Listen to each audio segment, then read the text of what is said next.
यादव जी के पास मिलने के लिए आए हैं। पेशे से वकील हैं और पालघर के जिला अध्यक्ष हैं।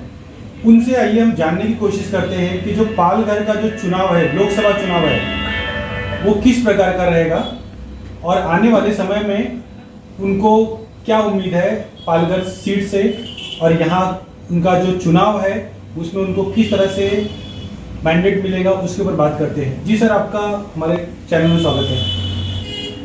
आज आप हमारे पास आए जी और इस चुनाव के बारे में पूछ रहे जी, तो मुझे ये कहना है कि ये पालघर जिले में 12 लोग लड़ रहे हैं जी उसमें बढ़ चढ़ के बोले तो 4 लोग हैं जी जो कि एक तो बीजेपी से है जी एक है शिवसेना से जी एक बहुजन विकास आघाड़ी जो हम लोग यहाँ पे सिटी बोलते हैं उनको जी और एक है नीलेश कामरे जी जो कि निर्दलीय है।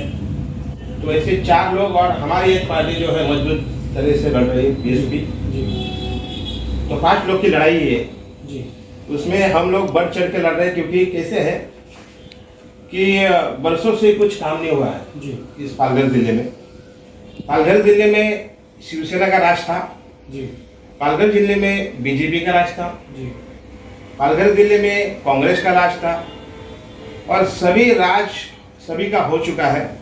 जैसा बहुजन विकास आघाड़ी का भी राज था, फिर भी यहाँ पे विकास के नाम पे इन लोग लड़ रहे हैं।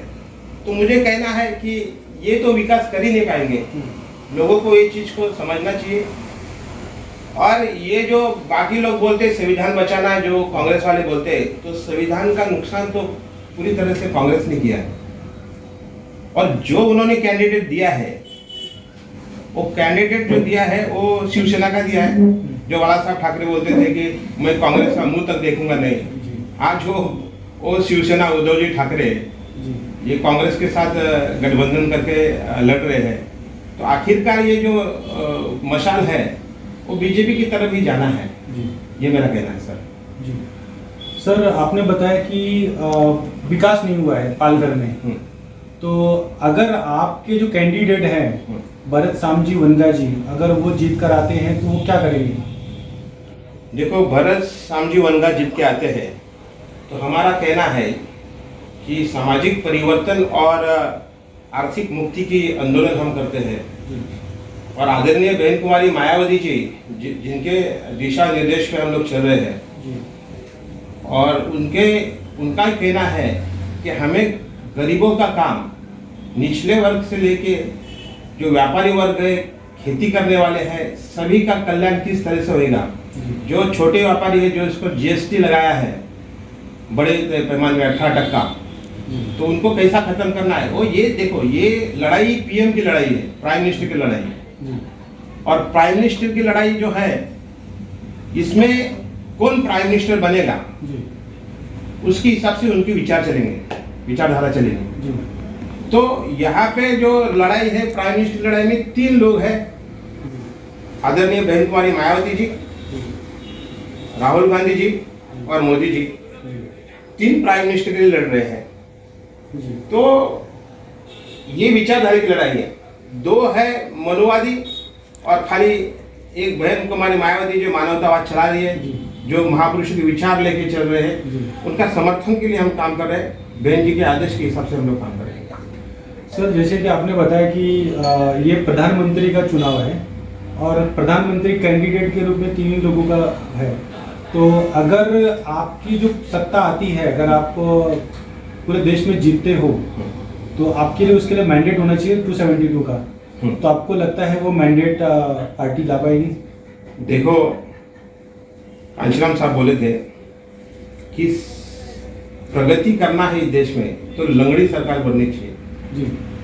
तो अपाइस सरकार बनने, लंगड़ा बोलेगा तो तीनों इसमें सरकार बननी चाहिए। और वो सरकार जब वैसा वो बैलेंस आता है, ना बीजेपी का बनता है ना कांग्रेस का बनता है।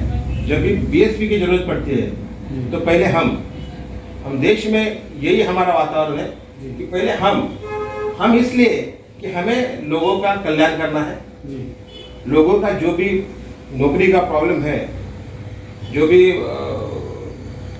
हमारे एजुकेशन का जो है चल रहा है, ये सभी चीज़ों में ध्यान देके हम लोग काम करने वाले हैं। और सबसे बढ़िया बात मैं बोल रहा हूँ कि भारतीय संविधान पूर्ण रूप से हम चलाने के काम कर रहे हैं। तो भारतीय संविधान चलाएंगे खाली बहुजन समाज पार्टी, बाबा साहब के अनुयायी और महापुरुषों के विचारों के काम हम लोग कर रहे हैं। सर, विपक्ष कहता है संविधान बचाओ, संविधान खत्म कर देंगे, मोदी जी आएंगे उसको परिवर्तन कर देंगे, आगे चुनाव नहीं होंगे, ऐसा कुछ आपको भी लगता है क्या? देखो, विपक्ष है ना, 2014 में उसको खत्म कर दिया जी। इसलिए खत्म किया लोगों ने कि यहाँ पे भ्रष्टाचार बढ़ गया था, महंगाई बढ़ गई थी, और भी सारे मुद्दे हैं, दलितों पे अत्याचार, आदिवासियों पे अन्याय अत्याचार, ये सब ओबीसी का जो ये मुद्दा है। देखो, कांग्रेस का राज जब से आया है 52% आरक्षण संविधान में लिखा है, 52% आरक्षण ओबीसी के लिए लिखा है, और बाबा साहब ने उसलिए तो राजीनामा दे दिया, कांग्रेस का इस्तीफा दे दिया वो लोकसभा से, क्योंकि 52% आरक्षण जो ओबीसी को मिलना है वो दिया नहीं कांग्रेस ने।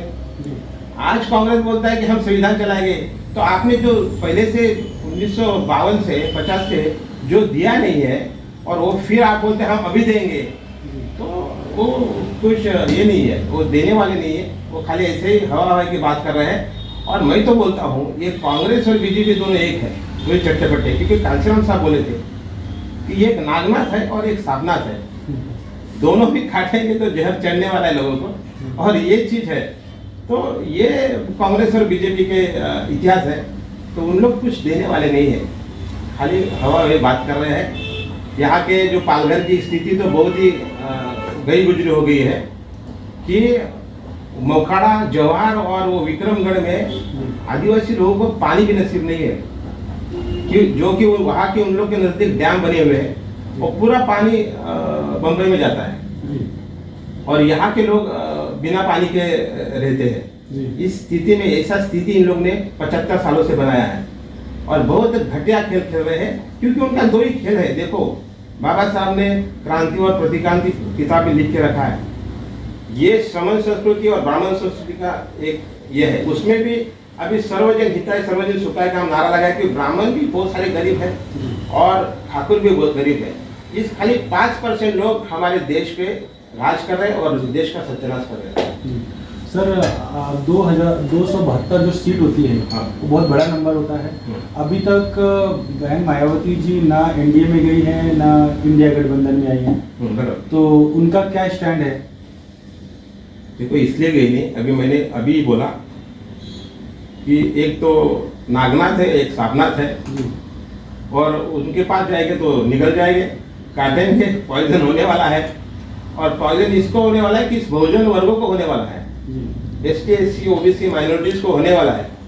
इसलिए बहन जी ने देखा कि इन लोग हम लोग को एसटी, एससी, ओबीसी की जो मोमेंट है उसको खत्म करने का वो काम करने वाले हैं, इसलिए बहन जी बोलते हैं इनके साथ जाना नहीं है। एसटी, एससी, ओबीसी के, माइनॉरिटीज के जो प्रश्न है वो हम तीसरी ताकत बना के, तीसरी शक्ति बना के हम लोग काम करेंगे, और इसलिए हम लोग आए हैं। महाराष्ट्र में सर कितने सीटों पर बहुजन समाज पार्टी लड़ रही है? महाराष्ट्र में सभी सीट पे हम लोग लड़ रहे हैं, खाली एका दुक्का सीट छोड़ा तो सभी सीट पे हम लोग महाराष्ट्र में लड़ रहे हैं। महाराष्ट्र में पूरे भारत में हम लोग लड़ रहे हैं सभी सीटों पे। सर, एक आपके पास मौका था कि अगर आप एनडीए और इंडिया में उनको कोई पॉलिटिकल पार्टी को आप सपोर्ट करते थे तो उसमें वो जीतते भी थे और आपकी सीट भी मिल जाती थी, आपको मौका मिलता था कुछ बड़ा पद मिलने का। नहीं, ऐसा नहीं होता है। ये जो कांग्रेस वाले हैं और ये बीजेपी का तो कोई प्रश्न ही नहीं उनसे गठबंधन करने का। तो कांग्रेस वाले हैं जिनका वोट जो है वो ट्रांसफर नहीं होता है बीएसपी को। अच्छा, कांग्रेस वाले? हाँ, तो ये कांग्रेस वाले से गठबंधन करने के बाद कांशीराम साहब ने वो सब प्रयोग किए हैं और बताया सब चीज को कि ऐसा ऐसा जाओ, इन लोग बदमाश लोग हैं, उन लोग हमारा अपना बहुजनों का सत्यानाश कर लेंगे। क्योंकि जब हम गठबंधन करते हैं जहाँ पे हम लोग के कैंडिडेट खड़े हो जाते हैं वहाँ पे कांग्रेस का वोट हमको आता नहीं, वो दूसरी जगह पे निकल जाता है। जैसे पिछली बार विधानसभा चुनाव में हुआ था यूपी में।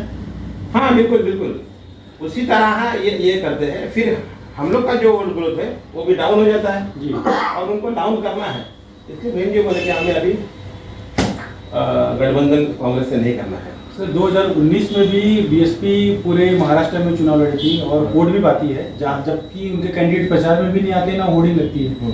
वोट बैंक फिक्स है, उनका आता है, अगर थोड़ी मेहनत की जाए तो बढ़ सकता है।